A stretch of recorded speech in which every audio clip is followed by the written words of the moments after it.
If you ain't in there doing nothing productive, then you in there doing something terrible. You feel me? Cause it's a cesspool in there. You full of every criminal you can think of. So what can you not get into in prison if you want to get into it? You want to go fight? Just go walk outside. I'm sure somebody just want to fight. You want to go stab somebody? I'm sure somebody want to have a knife fight with you. I'm sure if you want to, you feel me, go do some bullshit over there. I'm sure, you know what I'm saying? So if you ain't doing nothing good, you feel me, then you doing something bad in prison. So that's really was the challenge. You feel me? It's survival of the fittest. It's all in the mind, for real, for real. Mm. And you actually having that Doughboy attached to your name, that bring any unnecessary attention or issues your way? Same type of scenarios, like where witnesses are saying a whole different type of scenarios and different type of circumstances, and it doesn't fit. Literally, the preponderance evidence points to being innocent the whole time. Same thing on my situation. It beats like that, literally, where the preponderance of evidence says this like doesn't even add up, but they still throw you in prison. You feel me? And it's for you to get out that hellhole. You feel me? And like you talking about your situation in particular, when you got out after the 13 years, is it because they found you innocent? Or how did that work? Well, I got out parole. So like, still to this day, I'm fighting my innocence. You feel me? Yeah, absolutely. Still to today, that's why I say it's withstanding. You feel me? Like when you fight for innocence, it ain't got no expiration date. You know what I'm saying? So, you know, that's be to continue. You know what I'm saying? So, it's all a push. You feel me? It's all art. Nah, man. Well, man, prayers to your friend DJ and everybody, man, who really is locked up for something they didn't, you know what I'm saying, do. And I know that's one end of the spectrum, and on the other end, it's people who are locked up because they quote unquote kept it real and took charges for other people. You know what I'm saying? Right. What's your views on that type of scenario? Knowing somebody didn't actually do something or didn't possess a gun, but they was in the car with somebody else, and they ended up taking the charge, and the other person didn't man up, and they don't want to quote unquote snitch. Like, what's your views on something like that, bro? To be honest, it depends on the circumstance. You feel me? Because it is a lot of. It's what you signed up for, to be honest. Now, you in the streets, and just say, I'ma just use the typical situation. You in the streets, and a guy has your buddy or your main man's have a better situation than you, or whatever. However, and just say he's taking everybody out the hood, and you know that it's supposed to be all ammunition and guns around, this, that, and the third, and just so happen y'all get popped with that.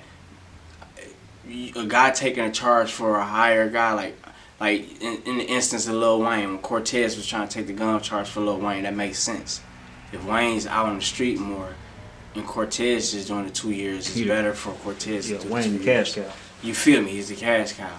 But you being a crash in this another circumstance, you just be out here taking charges just for anything or any person or anything. You just a crash dummy. You feel me? You're not standing on nothing. You feel me? It doesn't add up.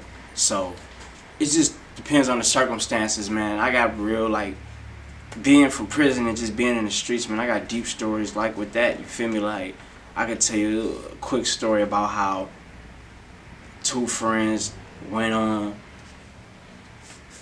a homicide, and make a long story short, the homicide ended up being executed.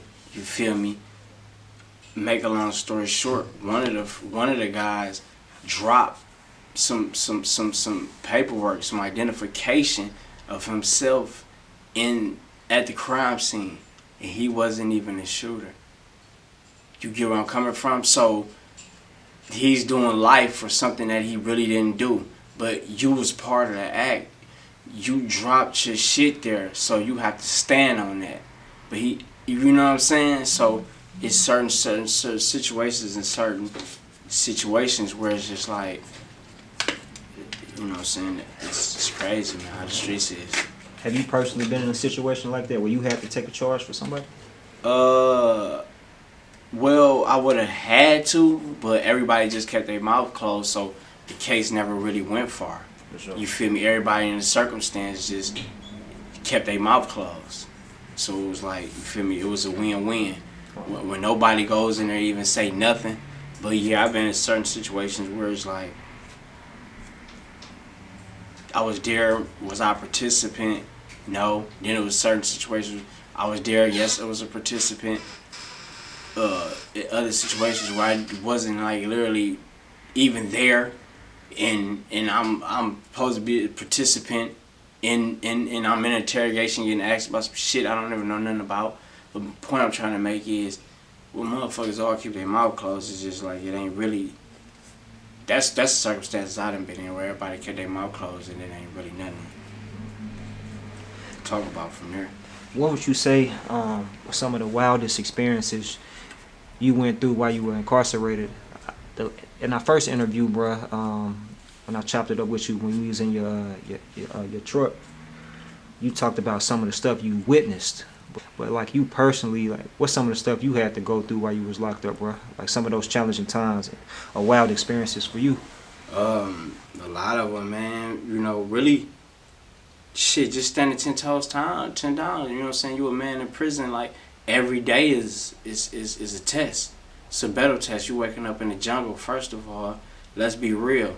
Either you on the top bunk or the bottom bunk. You sleeping with you sleeping in the same room with someone you barely know. You feel me? Let's elevate. You feel me? Like from there, y'all have to get an understanding to be living in this room, because if y'all don't, then it could be detrimental to your health. You feel me? You have to know who this person is somewhat. You feel me? Like before you even go to sleep.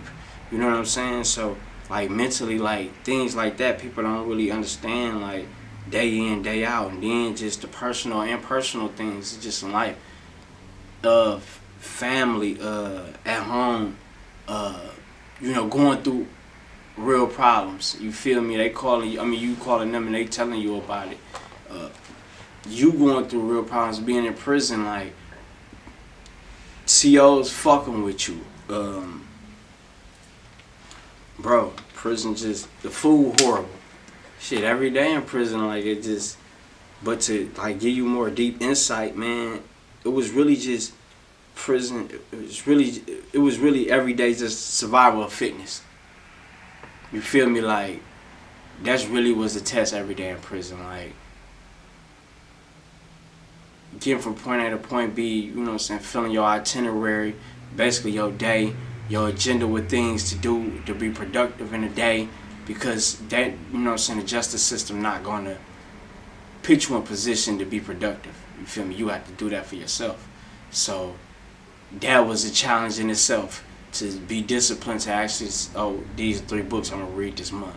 You know what I'm saying? Or, if it ain't book reading, just the exercise, these regimens, I'm going to mix in with the books. If I read 2 pages today, you know what I'm saying, you know, my exercise. Basically just building a whole discipline regimen so you wouldn't be joining a gang, getting stabbed. Because, I mean, if you ain't in there doing nothing productive, then you in there doing something terrible. You feel me?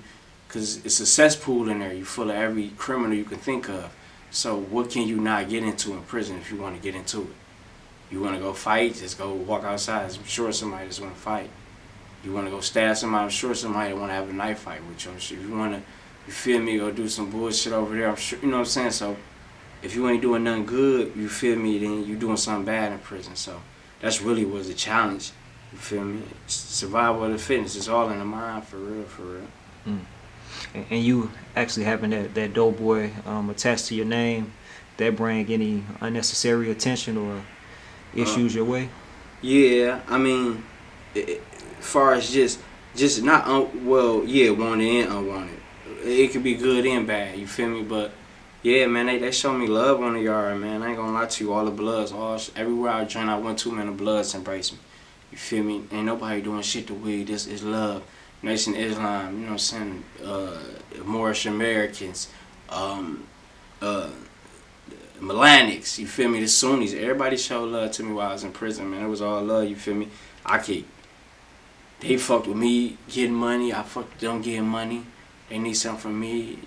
I got it from them. You know what I'm saying? It's all love, you feel me?